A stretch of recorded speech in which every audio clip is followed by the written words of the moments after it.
Assalamu alaikum. Азыр биткоиндин графикасын анализ кылабыз жана алтындыкын. Биткоиндин базасы 93.075 деп койсок болот. Почти гепти жапканга баратат. $1000 минуска киргенин көрүп турабыз. 1% ылдыйга түшкөн. Так, бир күндүк графика. План баягы эле боюнча эч өзгөрдү элек. Американский фьючерс СМИде 92 тарапта примерно геп бар болчу. Аны жабышын толук күтөбүз. Жабып почти 89 чейин эле түшүп деле кетиши мүмкүн. 90дон баштап 89 чейин түшүп кетиши мүмкүн. Жабылгандан кийин биз накопление же болбосо разворот сигналын караштырыш керекпиз. Бул бир күндүк графика. Бир күндүктө да закреп болушун, бир күндүк свечанын жабылышын да күтүп туруш керек. Если биток болбой эле ылдый түшүп баратса, анда биз 74.460га түшүшү мүмкүнбүз. Бул өзүмдүн жеке оюм болуп атат. Азырынчараак биткоиндо менде позиция жок. Мындайча айтканда кире элекмин. Мен ылдыйкы гептин жабылышын күтөм. Аны болсо биз BTC деп жазганда, мынакей биткоин фьючерс деп чыгат, SME деп. SME деп турат. Басабыз. Бул жерде геп, мынакей жашыл цветтеги геп, ага жете элек. Мынакей көрүп турабыз өзүбүз деле, кичинекей геп жабуулардын элегине. Бул гепти жапкандан кийин бизде өйдөгө өзү күтүлүшү мүмкүн. Мынакей мурунку эски гепти көрсөк, бул жерде чоң геп бар.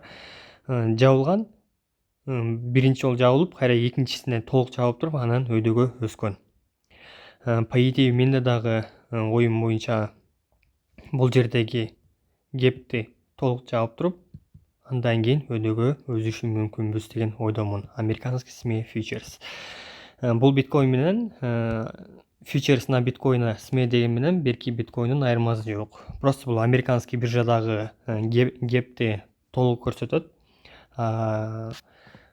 Криптовалютадагы биржалардагы гепти көрсөтпөйт. Азырынча айтканда гептин жабылышын күтөбүз. Геп жабылгандан кийин кээ бир активдер ылдыйга өтө эле түшүшү мүмкүн. Азырынчараак көп эле альткоиндар биттоктун жана эфирдин артынан ээрчип иштешет көбүнчөсү. Биткоин кайка түшсө, алардын да артынан кайка жөнөшөт. Эми алтындын графикасын көрүп коелук. Бул деле 1 сааттык графика, бир күндүк графика. Алтында биринчи бизде мындайча айтканда бул тарапта мындайча айтканда ордер блок зонасы болуп эсептелинет. Ордер блок зонасы примерно 3978 болот.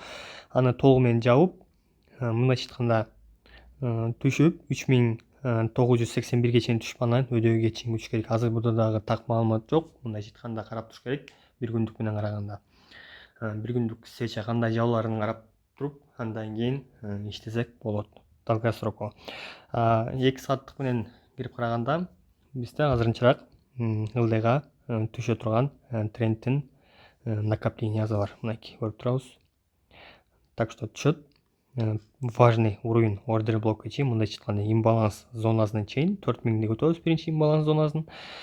Анан ретест берип отскок бергенин күтөбүз. Бирок по идее бизге так маалымат мүмкүндө биринчи 3929 жабылышын, андан кийинки ликвидтин алынышын күткөн жакшы болот. Алдыңкы минимумдан покупка киргенге. Алтында всегда тренд өйдөгө кете турган тренд бар. Ал мындайча айтканда өзөт, накопление кайра өзөт. Азыр толук бир күндүк графика менен көрсөтөйүн.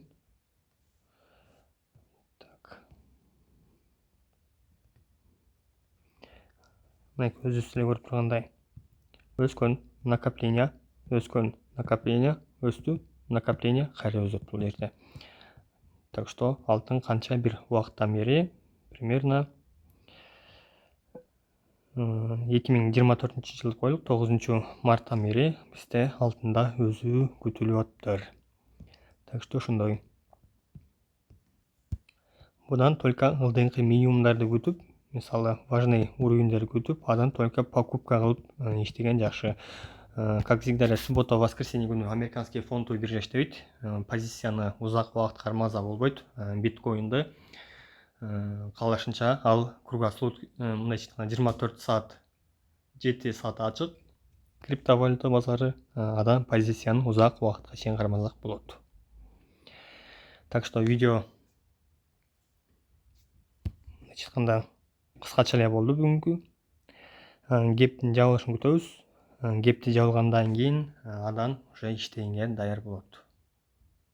Так что кимге видео кызык болсо комментарий жазып өз оюңузду жаза кетиңиздер. Азыркы убакытта только лонгко иштеген жакшы. Шортко болбой калат.